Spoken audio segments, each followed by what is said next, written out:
Hello students. तो 11th physics में आज हम यूनिट 5 का रिवीजन करने जा रहे हैं। तो उसमें हम हमारी ब्लूप्रिंट के हिसाब से ही हम क्वेश्चन यहाँ पे लेंगे और कुछ क्वेश्चन की मैं हिंट दूंगी और कुछ क्वेश्चन आपको खुद ही करने पड़ेंगे, ठीक है। तो फर्स्ट हम ले रहे हैं क्योंकि हमारा ये जो यूनिट 5 है उसमें बहुत सारे टॉपिक कैंसिल हो गए हैं जो शुरुआती टॉपिक है उसमें। तो स्टार्ट हम कर रहे हैं conservation of momentum which is IMP for 3 marks. Okay, conservation of momentum. तो कंजर्वेशन ऑफ मोमेंटम ये जो थियोरी है 3 मार्क्स में आ सकती है। तो उसमें जो है लिखने का कितना लिखना है, तो फर्स्ट आपको लिखना है लो। व्हाट इज लो, मैं सिर्फ हिंट दे रही हूँ, ठीक है। आपको ये पूरी प्रैक्टिस करनी है। What is low, the total momentum of an isolated system of interacting particle is conserve. तो फर्स्ट आपको यहाँ पे लो लिखना है। अब जो लो लिख रहे हो आप, ओके, तो चलो हम देख लेते हैं। The total momentum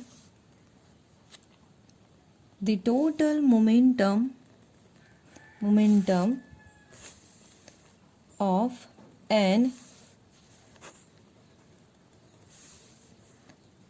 isolated system of interacting particles is conserved. Okay, what is law? The total momentum of an isolated system of interacting particle is conserved. Okay, तो ये हम कैसे प्रूव करेंगे? तो वैसे तो आपको पता ही है, हमने 2 ऑब्जेक्ट इसमें लिए थे एग्जांपल के तौर पे, right. Object A and object B. Okay, चलो ये हो गया। तो अब दोनों ऑब्जेक्ट है, इसमें कैसे हम थियरी प्रूव करेंगे? तो वो हिंट में फर्स्ट जो आपका इसमें टॉपिक रहेगा विच इज पॉइंट रहेगा, वो है 2 object A and object B. आप बॉडी भी बोल सकते हो, body A and body B. Okay, now what, तो पहले डिसाइड करो इनिशियल मोमेंटम बोथ बॉडी का और final momentum. Okay, so 2 objects A and B. Suppose the initial momentum of body A is PA and body B is PB. Okay? ऐसे आपको मैं जैसा लिख रही हूँ यहाँ पे ऐसे नहीं लिखना है आपको। एग्जाम में प्रॉपर आपको थियोरी प्रूव करनी है, मैं सिर्फ समझा रही हूँ। क्लियर? एंड ये इनिशियल मोमेंटम हुआ। नाउ आफ्टर कॉलिजन तो क्या होगा, ये दोनों एक दूसरे के साथ कोलाइड करेंगे, तो आफ्टर कॉलिजन उसका क्या मिलेगा आपको? फाइनल मोमेंटम मिलेगा which is P dash A and P dash B। Okay, initial momentum first जो आप यहाँ पे पॉइंट लोगे which is take 2 body like A and B whose initial momentum is PA and PB and final moment after collision the final momentum of body A is P dash A and body B is P dash B respectively. Clear? Now अब ये यहाँ पे collision करके initial final condition ले ली है हमने। अब क्या होगा, तो इनिशियल कंडीशन में वो जब कोलाइड करते हैं तो उसको फोर्स चाहिए, राइट। तो वो फोर्स हमें कैसे मिलेगा? तो from the second law of motion. Now second law of motion F is equal ma। Second law of motion used, first point आपको याद रहा होगा, second point is second law of motion F is equal ma। तो F is equal क्या होगा? m, a यानी acceleration is equal velocity by time. Now time take left side, F into t m v, मतलब क्या? M we is equal क्या मिला आपको? Momentum मिल गया। ओके, तो अब यहाँ पे ये जो इक्वेशन है उसी को यूज करेंगे हम बॉडी ए और बॉडी बी के लिए। So clear? उसी के हिसाब से हम यहाँ पे इक्वेशन बनाएंगे अभी। तो body B is act on body A and body B A is act on body B, दोनों एक दूसरे पे फोर्स लगाएंगे यहाँ पे, राइट। तो वही हम लिखेंगे। सो FAB into for short time, okay, for short time delta T is equal, क्योंकि कॉलिजन जो होता है वो शॉर्ट टाइम के लिए होता है। सो FAB into delta T is equal क्या होगा? इनिशियल, तो मोमेंटम यानी कि मोमेंटम का इक्वेशन क्या मिलेगा यहाँ पे? तो दोनों का चेंज हो रहा है, तो final momentum P dash A minus P dash B। Clear? P dash A P dash A minus P A. Clear? And after collision मतलब ये A act on B और यहाँ पे B act on A act on B, B is act on A and A is act on B into delta T is equal क्या मिलेगा? P dash B minus P B. Okay चलो, तो from the second low second point is this equation. ना अब ये colloid होके उसका momentum जो है वो चेंज हो रहा है. यहाँ पे जो है वो इम्पल्स के हिसाब से मिल रहा है. तो इम्पल्स के बाद उसको जो मतलब फोर्स लगेगा तो वो कौन सा रहेगा? Third law of motion, equal and opposite. फिर वो अपोजिट डायरेक्शन में जाएंगे, राइट? तो now from the third law of motion, तो third law of motion is equal F is equal minus B minus F, right? F is equal minus F. तो ये third law है. तो F first body के लिए और second body के लिए, तो ये ऐसे और ये ऐसे ऑपोजिट हो गया. तो उसी के हिसाब से हम यहाँ पे इक्वेशन लिखेंगे F A B minus F B A. अब क्या करोगे? तो ये जो वैल्यू आई है वो यहाँ पे पुट करो. तो फाइनल आपको इक्वेशन क्या मिलेगा? दोनों फाइनल और इनिशियल बोथ आर सेम रहेगा. तो P dash B plus P B is equal P dash A plus P A. ये आपका इक्वेशन प्रूव हो जाएगा यहाँ पे. That means what? The final momentum is equal initial momentum, which is proof the total momentum of an isolated system is interacting particle is conserved. Clear? तो ये जो theory है वो 3 मार्क्स में आ सकती है. ओके चलो, इसके बाद हम यहाँ पे ले रहे हैं फ्रिक्शन. क्या? फ्रिक्शन. तो फ्रिक्शन तो उसके बारे में तो हमें पता ही है. Friction is act always in opposite direction. Okay, so there are 3 types of friction. First is static friction, second is kinetic friction, and third is rolling friction. Okay, the symbol of static friction is Fs, kinetic is Fk, and rolling is Fr. Okay, तो static condition यानी कि study condition के हिसाब से जो मिलेगा वो आपको स्टैटिक रहेगा. काइनेटिक यानी कि मोशन में रहेगा, और रोलिंग यानी रोलिंग के हिसाब से मिलेगा. तो वो आपको बुक में से पढ़ लेना, मतलब आपकी नोट में जो है, और हमारे पास वीडियो भी अवेलेबल है, तो आप उसमें से आपको ये प्रिपेयर करना है. ओके चलो, उसके बाद जो है मोस्ट आईएमपी थ्योरी जो है वो हम देख लेते हैं यहाँ पे. The motion of car on a plan road. The motion of a car on a plan road. Okay, फिर बैंक रोड भी हम देखेंगे. तो यहाँ पे देखो, motion of car on a plan road. तो हमारे पास यहाँ पे एक प्लान रोड है जिसपे हमारी कार खड़ी है, ऐसा मान लो खड़ी है, या फिर मोशन में है, जो भी हो. तो फर्स्ट आपको फिगर बनानी है. फिगर पे से आपको जो कंपोनेंट मिलेंगे उसी के हिसाब से आप इक्वेशन डिराइव करोगे. एकदम इजी है, ठीक है. तो यहाँ पे अगर कार खड़ी है या फिर कोई भी ऑब्जेक्ट खड़ा हो, तो क्या होगा? उसके डाउनवर्ड डायरेक्शन में क्या मिलेगा आपको? mg. फर्स्ट कंपोनेंट मिला. चलो, mg के ऑपोजिट, तो उसको बैलेंसिंग के लिए क्या चाहिए? तो नॉर्मल फोर्स मिलेगा. यहाँ पे ये n है, राइट? Normal force. और जो भी डायरेक्शन में अगर ये मूव करेगा ऑब्जेक्ट या फिर कार, तो उसके ऑपोजिट उसको क्या मिलेगा?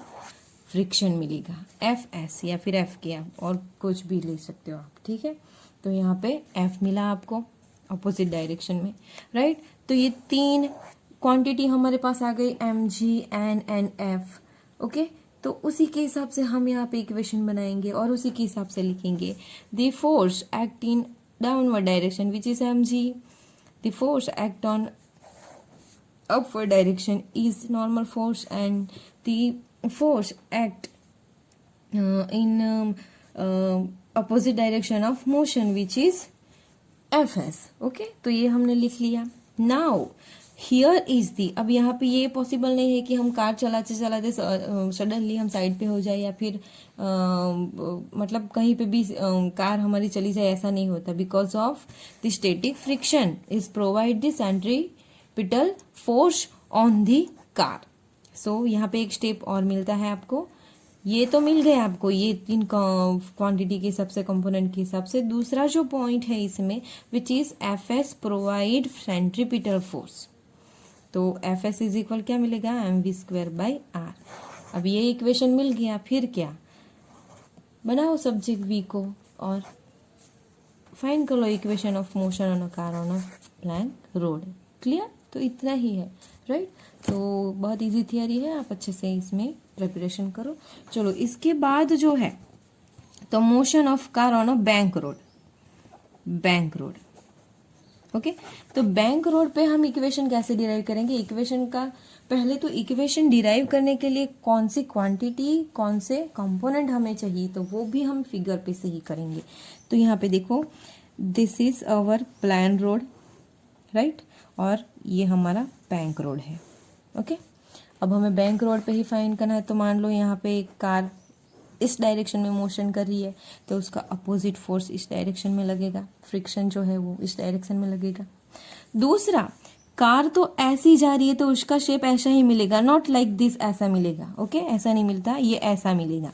तो उसको एम जी जो है वो इस डायरेक्शन में मिलेगी, ऐसे नहीं मिलती। ओके, तो एम जी आपको इस डायरेक्शन में मिलेगी। तो उसका अपोजिट फोर्स लाइक ऐसे मिलना चाहिए, नहीं, लेकिन जो कंडीशन है, जो कार की जो पोजीशन है, उसी के हिसाब से उसको नॉर्मल फोर्स इस डायरेक्शन में मिलेगी। आप इमेजिन कर सकते हो यहाँ पे। ओके, तो ये नॉर्मल फोर्स हो गया। बट तो एम जी के अपोजिट भी होना ही चाहिए उसका, क्योंकि हमने यहाँ पे प्लान रोड में सीखा है, यहाँ पे देखा है। ओके, तो उसके अपोजिट क्या, तो यहाँ पे एक हमें एम जी के इक्वल हमें यहाँ पे नॉर्मल फोर्स चाहिए यहाँ पे। ओके, तो क्या होगा, ये जो लाइन है अगर हम कंप्लीट करेंगे, यहाँ पे पैरेललोग्राम का लो यहाँ पे इफेक्ट करता है यहाँ पे, राइट। तो यहाँ पे जो है वो एंगल बना रहा है, और एंगल के हिसाब से आप अगर ये कंप्लीट करो ट्राइंगल, तो ये आपको क्या मिलेगा, एन कॉस थीटा मिलेगा। ओके, और दूसरा यहाँ पे भी आ गए, यहाँ पे भी सपोर्ट के लिए, क्योंकि ये सेंटर हो गया, तो सेंटर पैरेललोग्राम के हिसाब से हमें इस डायरेक्शन में भी फोर्स चाहिए, क्योंकि तभी तो ये टोटल फोर्स इस पे लगेगी तो कार बैलेंस में रहेगी, राइट। तो इस डायरेक्शन में अब भी आपको नॉर्मल फोर्स इफेक्ट करता है। तो यहाँ पे भी अगर ये एंगल मिलेगा, तो ये जो है ये लाइन आपकी कॉस थीटा के हिसाब से आपको ये मिली, तो ये यहाँ पे क्या मिलेगा, एन साइन थीटा मिलेगा। क्लियर, अगर आप एंगल यहाँ से देखो, okay, adjust divide by hypotenuse के हिसाब से मिलेगा आपको, तो ये एन साइन थीटा आपको मिल रहा है, राइट। अभी देखो, तो ये तो ऊपर का फोर्स नॉर्मल फोर्स हो गया। दूसरा नीचे का फोर्स, अगर नॉर्मल फोर्स के कंपोनेंट मिल रहे हैं तो नीचे से उसका बैलेंसिंग के लिए भी आपको कंपोनेंट चाहिए, राइट। लेकिन नीचे तो एम जी है ही यहाँ पे, उसको जाना है कहाँ पे, बैंक रोड पे जाना है। ओके, तो चलो ऊपर से तो उसको ये ऐसे ऐसे चल रही है, ऊपर से उसको पूरे फोर्स मिल रहा है, लेकिन ऐसे फोर्स मिल रहा है तो ये ऐसे कैसे जाएगी, तो नीचे से भी उसको ऊपर जाने के लिए फोर्स चाहिए, राइट। राइट, तो यहाँ पे देखो इसके ऑपोजिट क्या मिल रहा है, एफ, यानी कि फ्रिक्शन लग रहा है यहाँ पे, राइट। तो फ्रिक्शन भी यहाँ पे देखो, तो ये जो एन साइन थीटा का जो यहाँ पे कंपोनेंट मिला है, तो वो कार का जो सेंटर है उसी के हिसाब से यहाँ पे एंगल बनाएगा, और ये एंगल के हिसाब से आपका ये जो है ट्राइंगल यहाँ पे कंप्लीट होता है। तो उसी के हिसाब से आपको एडजस्टेंट डिवाइड बाय हाइपोटेन्यूज के हिसाब से क्या मिलेगा, यहाँ पे एडजस्टेंट डिवाइड बाय अपोजिट, और उसी के हिसाब से आपको ये क्या मिलेगा, F sine theta. Okay, sorry हाँ, एफ यहाँ पे अगर हम एंगल टेक करेंगे तो ये आपको एफ कॉस थीटा मिलेगा। ये आपका ये एंगल है तो आपका ये एडजस्टेंट और ये अपोजिट हो गया, तो आपको ये एफ कॉस थीटा मिलेगा। और ये जो लाइन है ये अपोजिट है, तो ये अपोजिट कहाँ पे, तो नीचे की ओर लग रही है, यहाँ पे देखो इस डायरेक्शन में कंप्लीट करोगे तो आप, तो ये आपका एफ साइन थीटा हो गया। तो अभी देखो कितने कंपोनेंट मिले, मेन जो है हमारा उसमें कंपोनेंट है तो normal force, friction and m g, 3 है। बट यहाँ पे देखो तो ऊपर से कार को सपोर्ट कर रहा है, तो एन के साथ उसका एन कॉस थीटा और एन साइन थीटा, और जो फ्रिक्शन लग रहा है उसका एफ कॉस थीटा और एफ साइन थीटा, और दूसरा एम जी तो है ही। तो इतने सारे कंपोनेंट उसको इफेक्ट करें तभी वो बैलेंस के साथ वो बैंक रोड पे मोशन कर सकती है, राइट। तो ये सारे कंपोनेंट आपको अभी यहाँ पे वर्ड्स में लिखना है, फिर आपको कैलकुलेशन मैथमेटिकल करनी है। ओके, तो वो आपको खुद ही करने हैं, क्योंकि मैंने यहाँ पे कंपोनेंट एक्सप्लेन कर दिया है। और कैसे करोगी, तो यहाँ पे देखो mg इज इक्वल आपको क्या मिल रहा है, mg is equal N cos theta, right. और उसी के हिसाब से आपको लेना है, तो mg के नीचे यहाँ पे एफ साइन थीटा भी है, तो mg plus f sine theta is equal N cos theta. Clear. तो उसी के हिसाब से आपको इक्वेशन प्रूव करना है यहाँ पे। और this is IMP for 3 marks, तो आपको ये अच्छे से इसकी प्रिपरेशन करनी है, क्योंकि हमने थियरी डिराइव कराई है। ओके, अगर कोई भी प्रॉब्लम हो तो आप टीचर का कांटेक्ट कर सकते हो। Thank you.